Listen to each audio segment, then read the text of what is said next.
الحمد لله وكفى وسلام على عباده الذين اصطفى أما بعد فأعوذ بالله من الشيطان الرجيم بسم الله الرحمن الرحيم سأصرف عن آياتي الذين يتكبرون في الأرض بغير الحق وإن يروا كل آية لا يؤمنوا بها وإن يروا سبيل الرشد لا يتخذوه سبيلا وإن يروا سبيل الغي يتخذوه سبيلا ذلك بأنهم كذبوا بآياتنا وكانوا عنها غافلين. عن ابن مسعود رضی اللہ تعالی عنہ عن النبی صلی اللہ علیہ وسلم ان النبی صلی اللہ علیہ وسلم قال لا يدخل الجنة من كان في قلبه مثقال ذرة من كبر. قال الرجل إن الرجل يحب أن يكون ثوبه حسنا ونعله حسنا. قال النبي صلى الله عليه وسلم إن الله جميل يحب الجمال. رواہ مسلم رحمہ اللہ تعالی. صدق اللہ مولانا العظیم وصدق رسولہ النبی الکریم الامین ونحن علی ذلک لمن الشاہدین والشاکرین والحمد للہ رب العالمین. اللہ جل شانہ عما نوالہ وعز برہانہ نے اس آیت کریمہ میں جو میں نے تلاوت کی ہے متکبرین کی سزا کا بیان کیا کہ خدا تعالی تکبر کرنے والوں کو دنیا کے اندر کیا سزا دیتے ہیں. خدا تعالیٰ فرما رہے ہیں سأصرف عن آیاتی الذین یتکبرون فی الارض بغیر الحق. میں پھیر لیتا ہوں عن آیاتی الذین اپنی دلائل سے اپنی نشانیوں سے ان لوگوں کو جو ضمیر میں ناحق اکڑتے پھرتے ہیں. اللہ کی رضا کے لیے اکڑنا، اللہ کی رضا کے لیے جھکنا، اس کو تو تواضع کہتے ہیں، اور کسی دنیاوی مقصد اور نفس کی خاطر جھکنا اس کو ذلت کہتے ہیں، تزلزل کہتے ہیں، اور ناجائز اکڑنا اس کو تکبر کہتے ہیں. اس لیے اللہ تعالیٰ فرما رہے ہیں جو بغیر حق کے زمین میں اکڑتے ہیں جہاں شریعت نے انہیں حق نہیں دیا، ہم ان سے اپنی آیتوں کو پھیر لیتے ہیں، ان لوگوں کو اپنی آیتوں سے پھیر لیتے ہیں. ان کو ہماری آیات دلائل دل پر اثر نہیں کرتی، پڑھتے ہیں لیکن ان کے قلب اثر لیتا نہیں ہے، ہدایت پکڑتا نہیں ہے. کس طرح وَإِن يَرَوْا كُلَّ آيَةٍ لَا يُؤْمِنُوا بِهَا.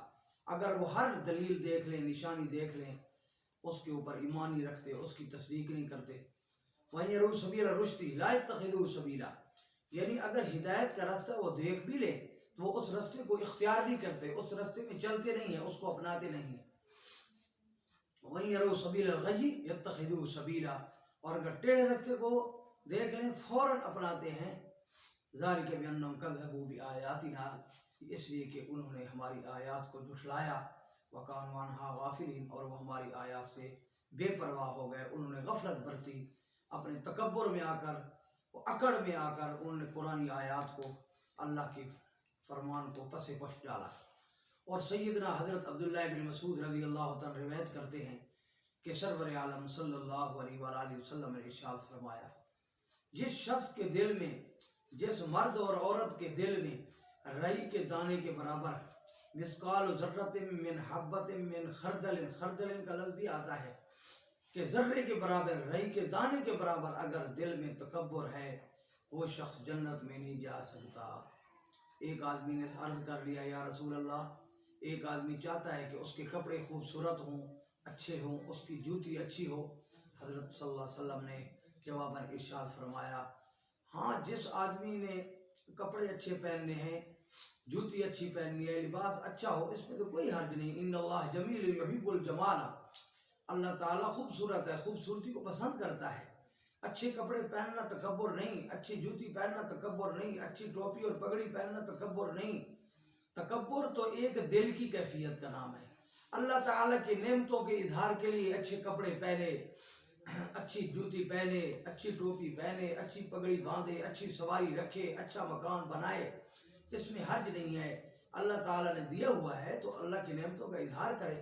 اور اللہ تعالیٰ پسند کرتا ہے کہ اللہ کی نعمتوں کا اظہار بندہ کرے تاکہ اللہ کا شکر ادا کرے، اور دوسرے لوگ بھی دیکھ کر وہ اللہ کی نعمتوں کا اظہار کرتے ہوئے اللہ کی طرف راغب ہوں اور وہ بھی اللہ کی نعمتوں کا شکر ادا کریں. اللہ کی نعمت کا اثر ظاہر کرنا اس کا شکر ادا کرنے کے مترادف ہے، اس میں کوئی حرج نہیں. تکبر تو کہتے ہیں دل کی کیفیت کو، کہ اپنے آپ کو کچھ سمجھے، اپنے آپ کو بڑا سمجھے، لوگوں کو حقیر سمجھے، اس کا نام ہے تکبر. اور یہ خطرناک شے ہے.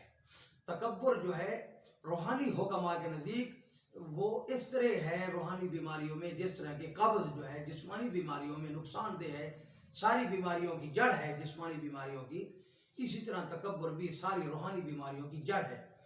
اس وجہ سے جیسے قبض جب ہوتی ہے تو حکما پہلے اس کا علاج کرتے ہیں، اس کے بعد پھر اگلی اور بیماری کو دیکھتے ہیں، اس کا علاج کرتے ہیں۔ اس طرح تکبر ہو تو پہلے تکبر کا علاج کیا جاتا ہے۔ روحانی امراض میں تکبر سب سے مشکل ترین اور سب سے بری ترین بیماری ہے، اس وجہ سے پہلے اس کا علاج کیا جاتا ہے۔ اس کا ذرہ بھی اتنا نقصان دہ ہے، حضرت صلی اللہ علیہ وسلم فرما رہے ہیں رئی کے دانے کے برابر تکبر کی زہر رہ گئی تو جنت نہیں جا سکتا، پہلے جہنم میں اس کی صفائی ہوگی۔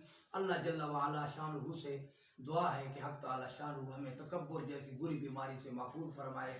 وآخر دعوانا الحمدللہ رب العالمین۔